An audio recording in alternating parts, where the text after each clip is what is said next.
First in high definition from the station on your side, this is WAVY News 10. Your loved ones may be getting home late if they drive on the peninsula. State police are on the scene of an accident on I-64. Our WAVY traffic jam cams show you the scene at around 4 in the westbound lanes near the Victory Boulevard exit in Newport News. Look at that there. And now we're going to go live. Chopper 10 is showing us a long backup there as the scene starts to clear a little bit. 10 on your side will continue to monitor developments, and we will keep you posted. Norfolk fire investigators are calling on federal agents to determine if 4 condominium fires are the work of a serial arsonist. And a 4th fire set last night is also arson. That just coming in now from investigators. This fire was set in a storage room on the 4th floor inside the Rotunda condominiums next to MacArthur Center. Then on your side, Melanie Woodrow joins us on the phone from outside the Rotunda building. What's the latest, Melanie? Well, Tom, we just want to mention, as sometimes happens, we are having some technical issues with our live truck, and so that's why I'm bringing you this update on the phone. As you just mentioned, it was about 30 minutes ago that fire investigators determined this 4th fire was, in fact, arson. They're now working to determine whether or not this is the work of a serial arsonist. The other thing that's being heavily investigated today is safety, and that's something we heard about earlier in a press conference with Battalion Chief Harry Worley. The big question about the safety has to do with these security pads that are outside the condominiums. They're the pads where you would enter a number to get in if you live there. Turns out those codes have not been changed in 4 years. I uncovered today that 4 years is about the time that the Select Group took over management of the property. Somebody who answered the phone there today said the security codes were disabled today. That's why those doors to the condominiums are now open, and that new codes had not been set yet despite the series of fires. Chief Worley again saying that fire investigators have not yet determined whether or not this is the work of a serial arsonist. They are still investigating whether or not the same person is connected to all 4 fires. Now, to help make that determination, they're calling in the feds for some assistance. They're calling on FBI agents as well as ATF agents. In the meantime, Chief Worley says that he does not believe Norfolk residents are in danger. I asked him about the security and threat to folks living in the building, if they are going to be allowed back in prior to an arrest being made. Chief Worley told me that that's something they'll have to decide when they get to that. In the meantime, between 5 and 8 tonight, residents are being allowed to go in with a police escort for about 15 minutes to gather their belongings, but from what we can tell, they will not be sleeping in their homes tonight. That's Melanie Woodrow reporting live on the phone from the Rotunda. We'll continue to follow this story throughout our 90 minutes of news and, of course, tonight. One resident who spoke with Melanie off camera said even though the sprinklers did not go off inside anyone's condo, water did leak under his door, causing some damage to his floors. We've learned the name of the man killed in a crash between an SUV and a scooter in Virginia Beach this morning. It happened just before 7 at the intersection of Princess Anne Road and Currycomb Court. Virginia Beach police say an SUV collided with a motor scooter, killing 36-year-old Frank Fumafredo. No word on any charges. A greasy mess caused problems on the eastern shore this morning. A tractor-trailer jackknifed on Highway 13 at about 4 a.m., spilling pork. Police say the driver went across the median and got hit by a box truck. The crash caused the big rig to spill 40,000 pounds of pork. The box truck driver is going to be okay. The tractor-trailer driver is charged with failure to maintain lane of travel. 43 years in prison. That's the price for a heist gone wrong in Portsmouth. Prosecutors say Montarius Murray helped plan a robbery at the gold shop in October of 2010. And during that attempt, one suspect shot and killed Robert Nelson, who was watching the store for a friend. 3 others, Kevin Stevens, Xavier Holly, and Renisha Sifford, also face charges. Sheriff Steve Gentry is stepping down as Gloucester County's top cop effective Saturday at midnight. He made that announcement to his staff. The sheriff says he's leaving to spend more time with his family and for personal reasons. Gentry served as a Virginia State Trooper for 30 years, retiring in 2005. He was elected as sheriff in 2007 and then re-elected last November. Chief Deputy Warren will serve as the interim sheriff. A 10 on your side investigation into security concerns at the new Portsmouth Judicial Center. Andy Fox has been looking into safety concerns the Portsmouth Sheriff's Office has. He joins us now live from the site of the new courthouse. Andy? Yeah, Nicole, this is the new courthouse here. It is magnificent, but in all of the state-of-the-art of the new Judicial Center, the Sheriff's Office has concerns, not with design necessarily, but with all the other things that go along with a courthouse. The Portsmouth Judicial Center is 207,000 square feet. It is state-of-the-art. And 10 on your side got a tour of what will become one of the largest courthouses in Hampton Roads. So here's how the courthouse is split up. 3 juvenile domestic relation courts down there, 3 district courts down here, and down this hall, this leads to the 5 circuit courts. Currently, the jail is attached to the courthouse, so there's no transporting of inmates out on the street. But in the new courthouse, that will change. The new courthouse is about a mile away from the jail. You're concerned of the about people. this. Oh, absolutely. How much of a security concern is it? Anytime that you take a person out of a secure facility and put them on the street, it becomes a real security concern. And that's a problem with the new courthouse. Absolutely. The new courthouse is 3 times the size of the current Portsmouth courthouse. And with all the bells and whistles, there is concern with the Portsmouth Sheriff's Office. Court Security Commander, Captain Brian Smith. It's very much an accident waiting to happen. In terms of security, you'll virtually have none.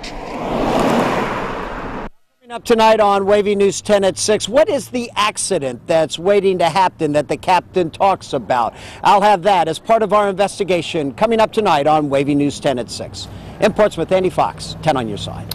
Well, the MEAC is back. That conference basketball tournament, it's returning to Norfolk. Scope will host the men's and women's basketball tournaments in 2013, 14, and 15. Mayor Paul Frame anticipates downtown Norfolk will score big business during March Madness.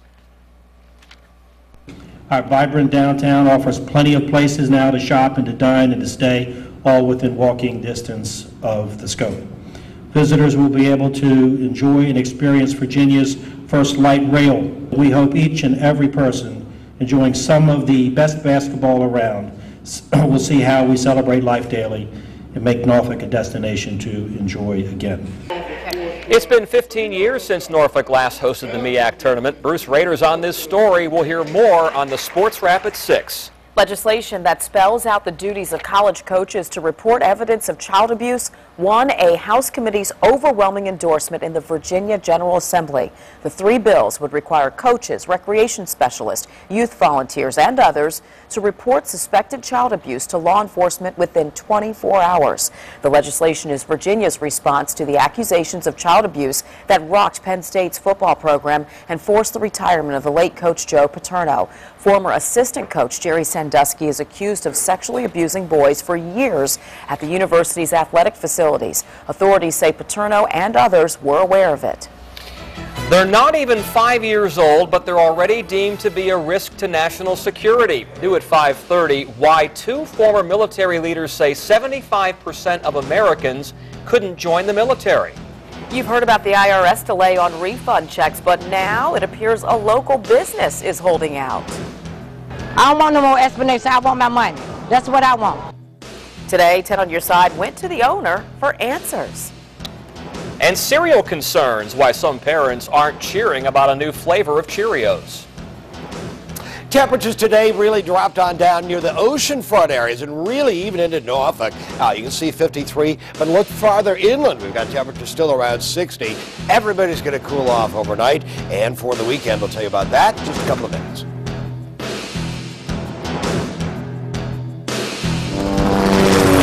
You're watching WAVY News 10 at 5 with Tom Shad, Nicole Libas, and Super Doppler 10 Chief Meteorologist Don Slater.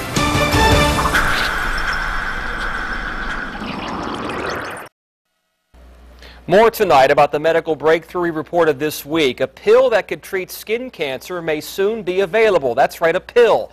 Doctors say the drug Aravage can treat an advanced form of basal cell carcinoma, the most common of skin cancers, but the price, $7,500 a month. However, one doctor believes its benefits of fighting cancer outweigh the cost. So tumors that are difficult to treat either through radiation or cutting them out, Now we have this new medication that potentially could help shrink the tumor or in some circumstances even eradicate their skin cancer entirely. This pill should be available in the next couple of weeks, and we're told the drug's manufacturer and insurance providers are trying to make it more affordable. Cheerios launched a new flavor, creating concern for some parents. General Mills recently introduced multi-grain Cheerios peanut butter cereal. Parents with children who have peanut allergies worry their child could mistakenly eat the cereal at daycare or school, triggering an allergic reaction. They're also worried the manufacturing could contaminate the equipment. The company says the cereal will not cross-contaminate with other products. Heart disease, it outpaces cancer as a killer and is the #1 cause of death in women. That's why many of you will wear red tomorrow to draw attention to this health threat. And here's something else the American Heart Association wants all of us to know: heart attack symptoms. They are pressure or pain in the chest, numbness in the arms or neck, shortness of breath and nausea, and cold sweats. You'll find more about heart disease and going red on WAVY.com. Just go to featured links. And by the way, you can support the American Heart Association Saturday, February 25th by attending the Hampton Roads Heart Ball at the Hilton in Virginia Beach oceanfront. I'll be there too. The local man who created this commercial is in Indianapolis tonight, just days from finding out if his Doritos ad airs on Super Bowl Sunday. 10 on your side talked to him today about how he came up with the concept. A local tax preparer admits it's withholding refunds from customers even though the IRS gave it to them. Viewers contacted 10 on your side to find out where's the money. We'll tell you what we found out about the business and what's going on.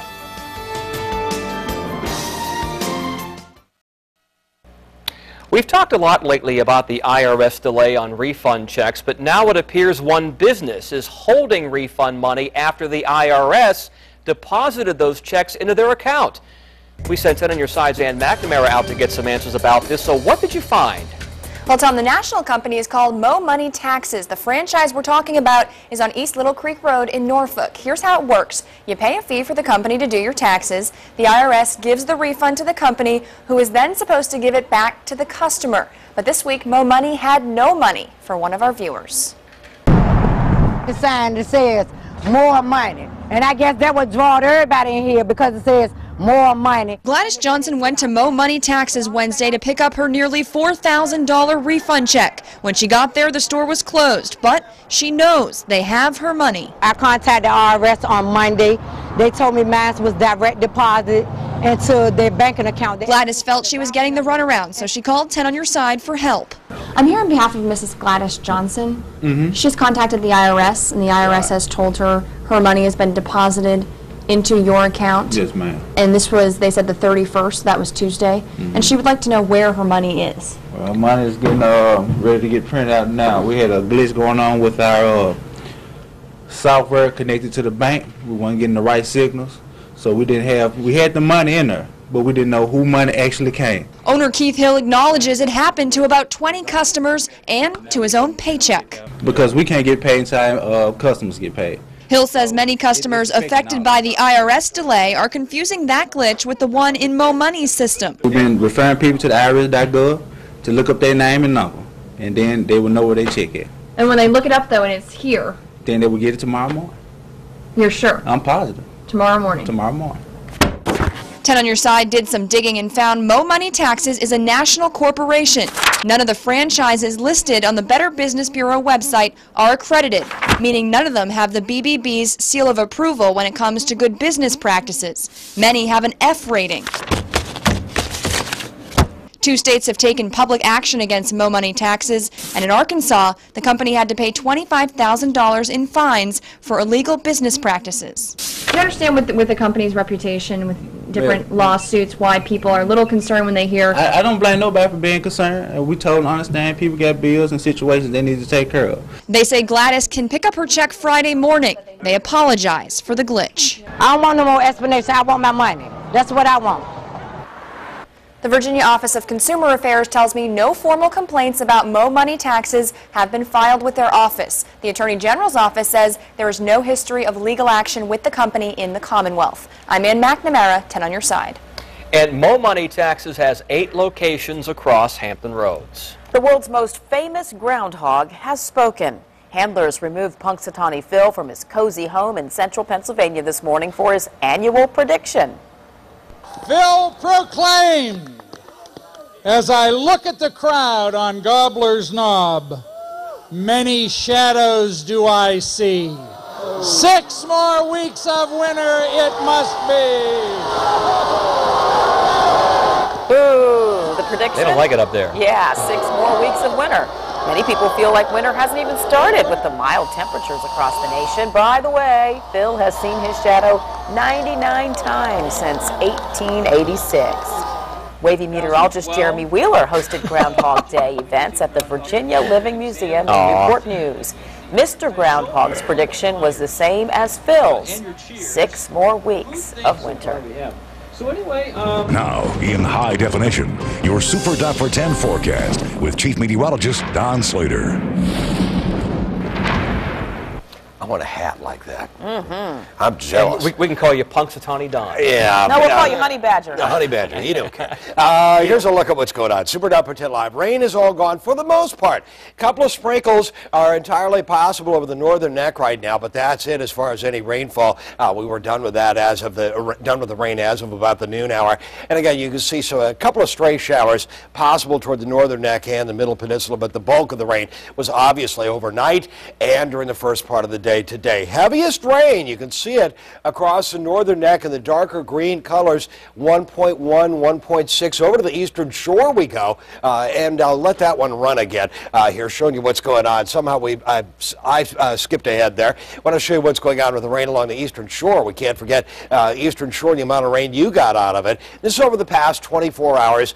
These are computer estimates. Your backyard may differ a little bit, but these are pretty good, around an inch or a little bit more than that for much of the eastern shore, farther northward towards Chincoteague, around 0.4 of an inch. Then we moved to the Hampton Road cities, and it was generally 0.2 of an inch to around 0.4 of an inch of rainfall. And then we got another pocket of heavier rain across eastern North Carolina, between 0.5 inch up to around an inch, a little bit less farther inland. And again, there's no rainfall going on right now. Farther southward along the Outer Banks, not much going on as far as rainfall. A couple of little pockets of rain toward the northern neck and the middle peninsula, and that's it as far as rainfall for our part of the world. It's going to be cool and staying cool. That's our biggest story. There are those little shots of rain. We could still see a little evening cloudiness into the region, but basically here's what's happening at 9 o'clock, 5 to 10 mile-an-hour winds. We could see winds gust a little during the evening hours as some of these clouds roll through during the early evening hours between sundown the next hour or so and all the way through around 9 o'clock. But temperatures should drop, winds should drop off, and temperatures drop off overnight. Light northerly winds for most of the day, and then the afternoon becoming more easterly by the end of the day for tomorrow. Now we move on into Saturday. We're starting to see some cloud cover. Here's where we are Saturday noon, and by the end of the day, we got some rain at least in sight, if not over the top of us by 7 o'clock in the evening. A little reinforcing shot of cooler air drops on in. Now temperatures tomorrow morning starting the day cool and remaining cool. Highs on the upper 40s, low 50s during the day for tomorrow. Here's where things are during the day on Saturday, 35 to 40 degrees, and during the afternoon around 51 to 54 degrees, so a couple of degrees warmer there. But again, it's still going to be cooler in the next couple of days and into Sunday. Hardly a cloud in the sky right now. We could see a few clouds, though,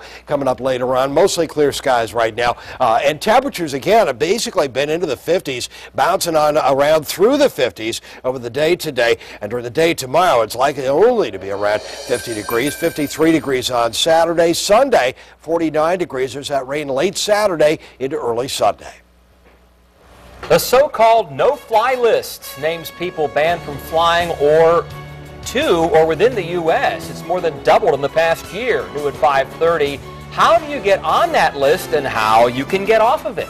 And a live look now at our WAVY traffic jam cams. VDOT says 4 lanes are back open, but there's still a 4-mile backup after an accident on Interstate 64 westbound near the Victory Boulevard exit.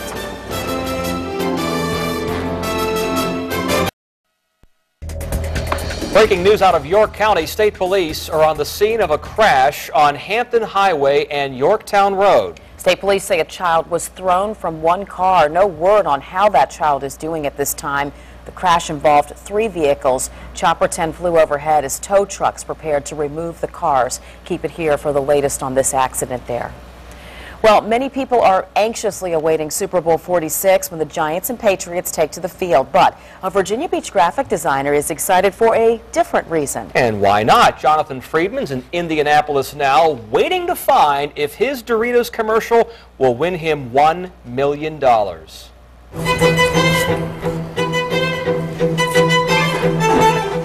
Friedman's spot is one of 5 finalists chosen from about 6,000 entries in the Crash the Super Bowl contest. Hey, he already won $25,000 and a suite for Sunday's game. The concept for his commercial, a dog silencing a man with Doritos after he saw the dog burying a neighbor's cat. 10 on your side talked to Friedman this morning.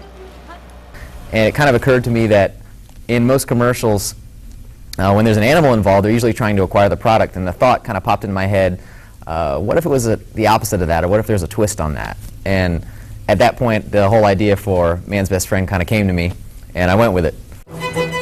Jonathan won't know if he's made it until the final 2 until game day. If it's ranked as the best Super Bowl commercial, he will win $1 million. And if there's a secret to living a long life, this woman probably knows that secret. She's lived in 3 different centuries.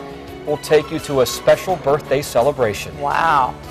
A car engulfed in flames with a mother and child stuck inside. This happened on a local interstate. New at 5:30. Find out who jumped into action, risking their lives to save others.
Guarantee anything, right? Check, check, check. Hey, Matt. Yes, Aunt Eleanor would tell you like it is.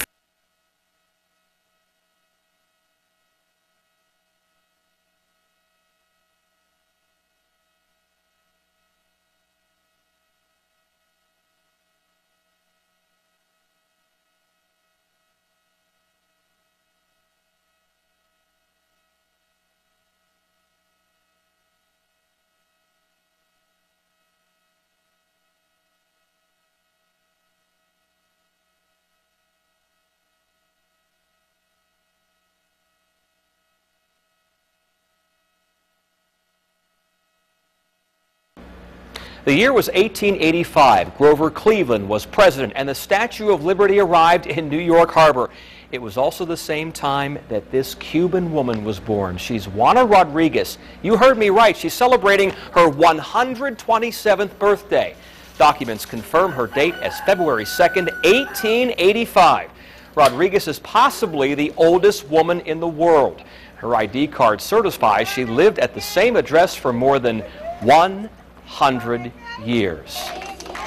And they're happy for her. We are too. Stay with us. WAVY News 10 at 5:30 starts right now.